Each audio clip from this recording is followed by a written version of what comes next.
Hello, and welcome to Thirsty Thursdays, where we quench the thirst in your relationships. Thanks for joining me, Jaleisha Gatling, a licensed marriage family therapist here in New York City, working with people to help them unpack the baggage that gets in between their relationships. Today, I am talking about intimacy or a lack of intimacy in your relationship. Now, oftentimes when couples come in and one of their top concerns is a lack of intimacy in the relationship, they are speaking about their sexual relationship or physical relationship.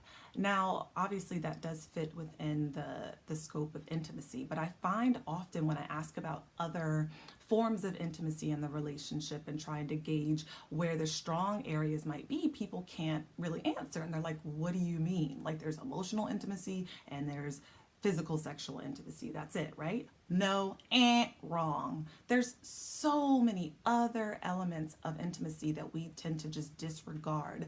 And I think it's really important to talk about those because not only do they impact our physical and sexual relationships and usually feed into that, they're important individually. And I also like to celebrate and highlight the areas of intimacy that are going really well in the relationship. So I thought it would be fruitful to share with you what I've been sharing with some clients that's been really helpful for them.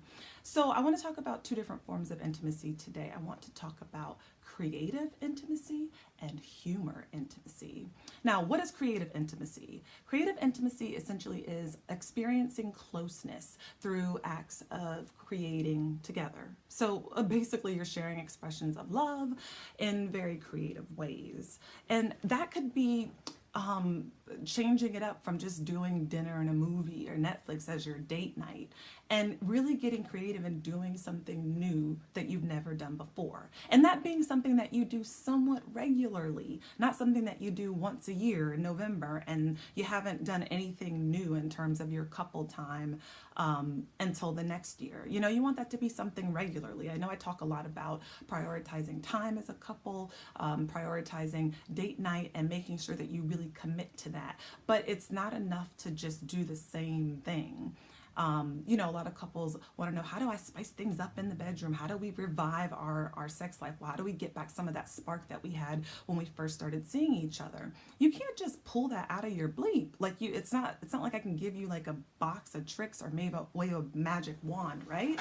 That's not realistic. I think it's easier to create or recreate or revamp some of the elements that you felt earlier on in the relationship if you are being creative and putting in the energy to be creative in other realms of the relationship. You can't just be like dead monotonous doing the same thing over and over again and then expect in the bedroom there to be fireworks.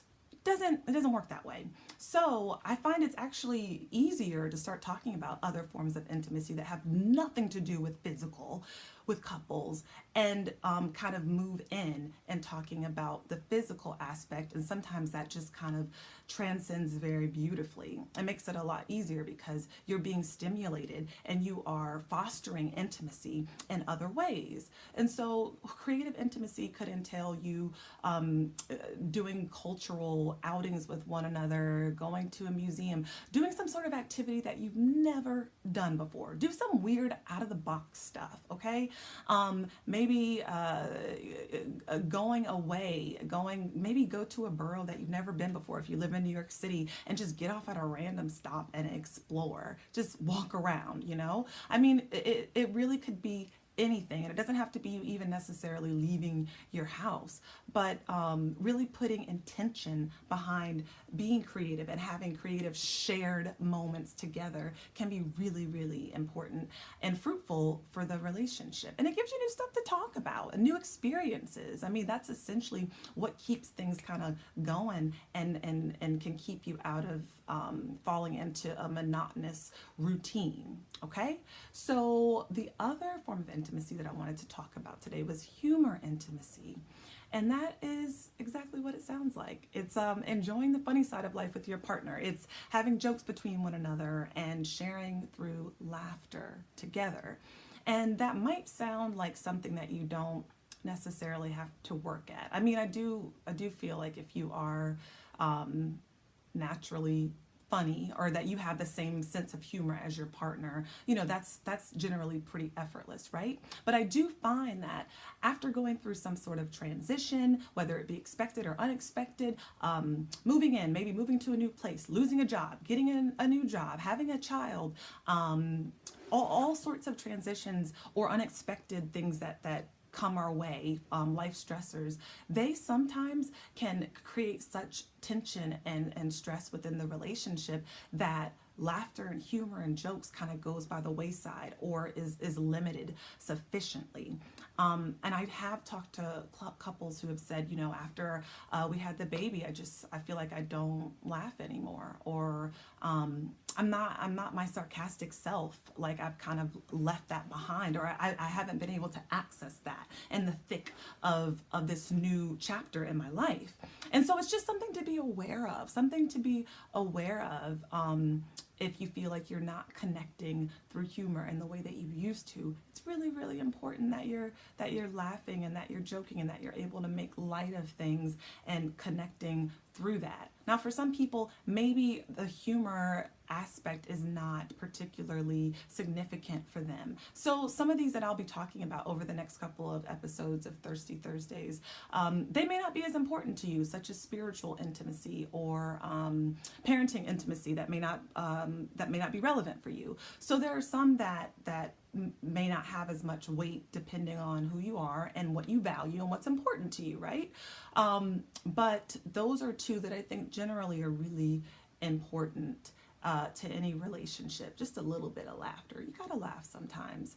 And I think that tends to be something that is really important and linked to your physical and sexual life within your relationship. There is a study that I was reading that talked about there's a significant impact on how attracted a woman is to her partner based off of how much they make her laugh.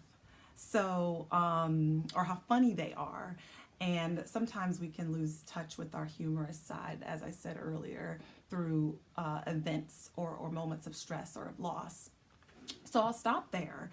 I want to continue talking about this though. And so next Thirsty Thursdays, I'm going to be talking about crisis intimacy. This is a big one. This is one that I'm just going to talk about that alone because this is really, really huge. And I want to break down what crisis intimacy is and the importance of it in your relationship. So tune in for that on the next Thirsty Thursdays. We'll be talking about crisis intimacy. If in the meantime you feel like your relationship might need a tune-up or a check-in, you can book a phone consultation with me, and the link below, or you can go on my website, www.letsunpacktherapy.com, and schedule a 15-minute free phone consult with me to explore if we might be a fit to work together, and to give you an idea of some strategies and techniques that might be helpful to you in your relationship. In addition, for a very limited time offer, I am offering video consultations, okay? So you can let me know when you book it if you'd like a phone or a video. But for a limited time, I am offering live video consults with individuals and couples, just because I am really digging this whole online video session thing. I mean, I was a little wary at the beginning of opening my practice with having that as an element, but teletherapy is kind of where it's at. And it really is helpful when people's schedules are all over the place or they want to work with you, but they live too far. And I'm finding that in doing video consults with people that they already get a little taste or a feel of what it would be like. And I really want to challenge some of the myths that I've read and heard about video therapy in terms of it not allowing for connection, or it just not being the same. And you really can get the same benefits in person depending on the issue and the concerns that we are addressing. But I want to offer that for a limited time to anyone who may be interested in working together to get a sense of what that feels like. So if you're interested in that, click on the link below. Make sure that you subscribe to my YouTube channel. If you have not, Let's Unpack Therapy below. And I will see you guys next time, and we'll be talking about crisis intimacy. Thanks.